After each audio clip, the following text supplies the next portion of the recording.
ITI technical Kanpur में आप सभी का हार्दिक स्वागत है। आज हमारी सीरीज का 201 क्वेश्चन से शुरुआत करेंगे। सीरीज नंबर 6 है हमारी ये। चलिए शुरू करते हैं देर नहीं करते हुए। पहला क्वेश्चन हमारा 201 का है, कौन सी बेरिंग में लोडिंग वेरिंग अक्ष के समकोण होती है। इस क्वेश्चन में कह रहा है कि कोई सॉफ्ट है हमारी, कोई रॉड है, उसमें वेरिंग जो लगाई जाती है हमारी अक्ष के समकोण कैसे लगाती हैं। जैसे वेरिंग लगा दी गई तो क्या है, हमारा एक्स अक्ष है हमारा ये, और ये वाई अक्ष है। तो ये हमारा समकोण लगाए 90 डिग्री पे लगी हुई है। तो इसके बारे में हमसे पूछ रहा है, तो ऑप्शन नंबर यहाँ हमारा बी सही है। जनरल बेरिंग को ही लगाते हैं ऐसे। तो चलिए नेक्स्ट क्वेश्चन शुरू करते हैं। Question number 202, which type of bearing has provision for wear adjustment. किस प्रकार की वेयरिंग को हम एडजस्टमेंट कर सकते हैं। तो ऑप्शन नंबर ए बिल्कुल सही है, एडजस्टेबल स्लाइडर वेयरिंग बोलते हैं इसको। आगे चलते हैं नेक्स्ट क्वेश्चन में। क्वेश्चन नंबर 203, इस कुंजी के प्रकार को नाम दें। ये जो हमारी कुंजी बनी हुई है कि इसका नाम बताना है। इसे बोलते हैं वुडरफ की बोलते हैं, अर्धवृत्ताकार होती है, चंदे की तरह दिखती है, चांद की तरह। चलिए ऑप्शन नंबर इसका सी सही इसका ऑप्शन वुडरफ की। क्वेश्चन नंबर 204, बॉल बेयरिंग का कौन सा हिस्सा बेयरिंग असेंबली के साथ घूमता नहीं है। तो बेयरिंग असेंबली में बेयरिंग तो घूमती है, मगर इसका जो भाग होता है हमारा, ऑप्शन नंबर इसका सी बिल्कुल सही है, आउटर रेस। आउटर रेस नहीं घूमता है बेयरिंग असेंबली के साथ। क्वेश्चन नंबर 205, एल्युमिनियम मिश्र धातु बेयरिंग में बेयरिंग और जर्नल के बीच आंतरिक क्लियरेंस क्यों दी जा गई है। तो भाई क्यों दी गई है, ये ऑप्शन नंबर इसका बिल्कुल डी सही है, थर्मल एक्सपेंशन पर काबू पाने के लिए करते हैं। क्वेश्चन नंबर 206, बेयरिंग असेंबली में रोलिंग तत्वों का एक साथ गुच्छन होना कैसे रोका जा सकता है। मतलब ये कह रहा है जो बेयरिंग लगी होती है हमारी, उसके अंदर जो जो बॉल्स पड़े होते हैं वो एक साथ समट के एक जगह ना आ जाए घूमते समय। तो उनको रोकने के लिए क्या करते हैं, हम केस का प्रयोग करते हैं। तो ऑप्शन नंबर हमारा यहाँ पे ए सही हो जाएगा, बाई केस। नेक्स्ट क्वेश्चन देखते हैं। अब यहाँ पे पाइप फिटिंग चैप्टर से कुछ क्वेश्चन आए हुए हैं। क्वेश्चन हमारा 207, पाइप के कार्यों में एल्बो और बैंड पर विचलन का कोण कितना होता है। कोण इनका होता है आपका ऑप्शन नंबर ए बिल्कुल सही है, 90 से 45। क्या होता है, जो बैंड होता है, एल्बो होते हैं, ये ऐसे दिखाई देते हैं कुछ। ये हमारा बैंड होता है जो बड़ा होता है, एल्बो छोटा होता है साइज में बस, मगर इनके जो एंगल होते हैं वो 90 या 45 होते हैं। प्रयोग हम पाइप को 90 या 45 डिग्री पे जोड़ने के लिए करते हैं। क्वेश्चन नंबर 208, स्टेपिंग बॉक्स के पास लगे वाल्व से पानी का प्रवाह को कैसे रोका जाता है। इसका आंसर होगा, आंसर नंबर डी होगा। जो वाल्व होता है उसमें हमारा यहाँ पे उसमें एबेस्टर हब लगा होता है, तो packing with asbestos hub. Question number 209, pipeline में एसेंट्रिक रेड्यूसर की पोजीशन क्या होती है। तो पहले बात कर लेते रेड्यूसर क्या होता है। रेड्यूसर के द्वारा हम किसी मोटे पाइपलाइन को पतले पाइपलाइन के से जोड़ते हैं। तो यहाँ पे एक चित्र है हमारे पास जिसके माध्यम से मैं बताना चाहूँगा। ये वो चित्र है। हाँ, तो ये देखिए एसेंट्रिक रेड्यूसर यहाँ पे हमारा है जो समानांतर लगता है, और ये हमारा दूसरा वाला कॉन्सेंट्रिक रेड्यूसर है जिसे हम लंबवत लगाते हैं। अगर हम पाइपलाइन को समानांतर लगा रहे हैं तो इसका प्रयोग करेंगे, और अगर लंबवत लगा रहे हैं कॉन्सेंट्रिक रेड्यूसर का प्रयोग करेंगे। तो यहाँ पे हमारा ऑप्शन नंबर डी सही होगा हमारा, यहाँ पे हॉरिजेंटल पोजीशन पे, समानांतर पोजीशन पे। चलिए आगे चलते हैं। क्वेश्चन नंबर 210, तो मजबूती से बंद होने के बाद भी घर के नल से पानी के टपकने को रोकने के लिए उपयोग क्या है। भाई वाशर का प्रयोग करते हैं। वाशर कट जाता है हमारे नल के पाइप का, तो इस वजह से वो टपका करता है। अगर हम वाशर लगा देंगे, बदल देंगे, चेंज कर देंगे, तो पानी का जो टपक रहा है वो बंद हो जाएगा। तो बी ऑप्शन बिल्कुल सही हमारा यहाँ पे वाशर बदलेंगे। क्वेश्चन नंबर 211, पाइपों को कैसे वर्गीकृत किया जाता है?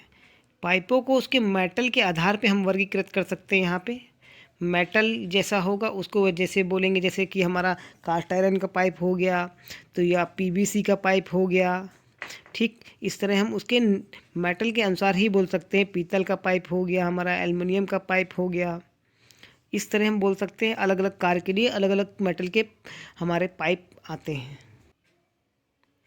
क्वेश्चन नंबर 212, इस पाइप फिटिंग का नाम क्या है? यहाँ पे एल्बो लगा हुआ है, देख लीजिए ये एल्बो है, मगर इसका जो एंगल है हमारा वो कितना हो रहा है? 45 डिग्री का हो रहा है, 90 नहीं है ये। इसी वजह से इसका आंसर हमारा क्या हो जाएगा? आंसर नंबर ए बिल्कुल सही हो जाएगा इसका। 45 डिग्री का एल्बो लगा हुआ है। 213, इस पाइप फिटिंग का नाम क्या है? तो यहाँ पे रेड्यूसर लगा हुआ है, आप देख सकते हैं। रेड्यूसर क्यों बोल रहे हैं हम? टी है ये, तो ये रेड्यूसर टी होगा क्योंकि यहाँ पे एक मोटा पाइप ये रहा, मोटा पाइप यहाँ पर भी लगा हुआ है, मगर ये जो पाइप है यहाँ का जो है वो हमारा पतला पाइप है, तो इस वजह से इसको हम क्या रेड्यूसर टी बोलेंगे। ऑप्शन नंबर सी सही हो जाएगा, reducer T joint. Question number 214, ये पाइप फिटिंग का नाम क्या है? यहाँ पे देखिए रेड्यूसर लगा हुआ है। रेड्यूसर की हमने बात की थी। रेड्यूसर में एक मोटा पाइप फिट हो सकता है और एक पतला पाइप फिट हो सकता है। यहाँ पे हमारा रेड्यूसर की पहचान यही होती है कि उसके एक साइड हम बड़े व्यास का पाइप फिट कर सकते हैं और दूसरी साइड पे एक पतले पाइप को जोड़ सकते हैं। तो ये जोड़ने काम में आता है, पाइप लाइनों को, बड़ी लाइन को छोटी लाइन से जोड़ने के लिए। तो यहाँ पे अगर ये देख लीजिए बिल्कुल क्या है, ये आपका समानांतर वाला है, तो ऑप्शन नंबर हमारा सी सही हो जाएगा बिल्कुल। Option eccentric reducer. चलिए नेक्स्ट क्वेश्चन देखते हैं। नंबर 215, आंतरिक चूड़ी वाले पाइप लाइन को बंद करने के लिए किस मानक पाइप फिटिंग का उपयोग किया जाता है? तो यहाँ पे हम प्लग का यूज करते हैं। अगर आंतरिक बात कर रहा है कि किसी पाइप के में अंदरूनी चूड़ियाँ कटी हैं, मतलब पाइप के अंदर चूड़ियाँ कटी हैं, तो हम किसका यूज करेंगे? प्लग का यूज करेंगे। अगर किसी पाइप के बाहर चूड़ियाँ कटी हैं, मतलब मान लीजिए किसी पाइप में बाहर की ओर चूड़ियाँ कटी हैं, तो हम कैप का यूज करेंगे। ये बात याद रखिएगा, अंदरूनी चूड़ियाँ कटी हैं अगर पाइप में तो हम प्लग का यूज करेंगे, और पाइप में अगर बाहरी चूड़ियाँ कटी हैं तो हम कैप का यूज करेंगे। रेड्यूसर का यूज कहाँ पे करेंगे? जहाँ पे दो पाइपों को जोड़ना हो परंतु वहाँ पे एक पाइप मोटा हो और दूसरा पाइप पतला हो, वहाँ पे रेड्यूसर का यूज करेंगे। कपलिंग का प्रयोग हम वहाँ पे करते हैं जहाँ पे नट बोल्ट या किसी भी ऐसे फास्टनर से जोड़ देते हैं जिसको हम आसानी से खोल या बंद कर सके, वहाँ पे कपलिंग का प्रयोग करेंगे। क्वेश्चन नंबर 216, किस प्रकार के रिंच का उपयोग 50 mm से अधिक व्यास के मोटाई पाइप के लिए मजबूती पकड़ के साथ कसने के लिए किया जाता है? तो भैया यहाँ सबसे ज़्यादा मजबूत पकड़ अगर 50 mm के ऊपर की बात कर रहा है तो हम पाइप रिंच की बात करेंगे। पाइप रिंच से ही पकड़ेंगे उसको। आंसर नंबर सी बिल्कुल सही है। आगे चलते हैं नेक्स्ट क्वेश्चन में। क्वेश्चन नंबर 217, पाइप के जोड़ में भाग एक्स का क्या नाम है? तो यहाँ पे देखिए एक्स भाग जो दिख रहा है आपको, थ्रेड टाइप की कटी हुई यहाँ पे एक दूसरे से जुड़ा हुआ है, तो इसे बोलते हैं हैम पैकिंग बोलते हैं इसको। क्या बोलते हैं इसको? हैम पैकिंग। ऑप्शन नंबर बी बिल्कुल सही है। आगे चलते हैं नेक्स्ट क्वेश्चन की तरफ। क्वेश्चन नंबर 218, एक्स भाग का नाम बताना है। यहाँ पे ये जो एक्स भाग है यहाँ पे इसका नाम क्या है? आंसर नंबर डी बिल्कुल सही है हमारा यहाँ पे, सॉफ्ट या स्पिंडल। क्वेश्चन नंबर 219, यदि स्पिंडल लगातार घूम रहा हो और गेट वाल्व बंद नहीं हो रहा हो, इसको ठीक करने का उपाय क्या है? तो इसके क्या उपाय होता है? अगर गेट वाल्व बंद नहीं हो रहा है तो हम क्या करें, घिसे हुए जो पार्ट होता है, जैसे चूड़ियाँ या तो उनकी घिस गई होंगी वाल्व में, तो उनको बदल देंगे। तो आप आंसर नंबर सी बिल्कुल सही है यहाँ पे हमारा, क्या घिसे हुए पार्ट को बदल देंगे। क्वेश्चन नंबर 220, किस प्रकार के पाइप जॉइंट 90 पर ब्रोच बनाते हैं? 90 हमारा टी बनाता है। टी क्या होता है हमारा? इस तरह का दिखता है टी, इस तरह होता है टी। एक पाइप लाइन यहाँ पे होती है, ये पाइपलाइन गई होती है उससे एक नई पाइपलाइन जोड़ी जाती है, उसे टी बोलते हैं। तो ये 90 डिग्री का एंगल बनाता है। तो यहाँ पे ऑप्शन नंबर हमारा बी बिल्कुल सही होगा, T broach. Question number 221, what is the name of the plumber tool to assemble and disassemble pipe for 50 mm to 150 mm। तो यहाँ पे वही है क्वेश्चन जो पहले भी आ चुका है कि 50 mm से ऊपर जो पाइप होते हैं उनको खोलने या बंद करने के लिए किसका यूज करते हैं, पाइप रिंच का यूज करते हैं। तो हमारा आंसर नंबर बी बिल्कुल सही है, चैन पाइप रिंच।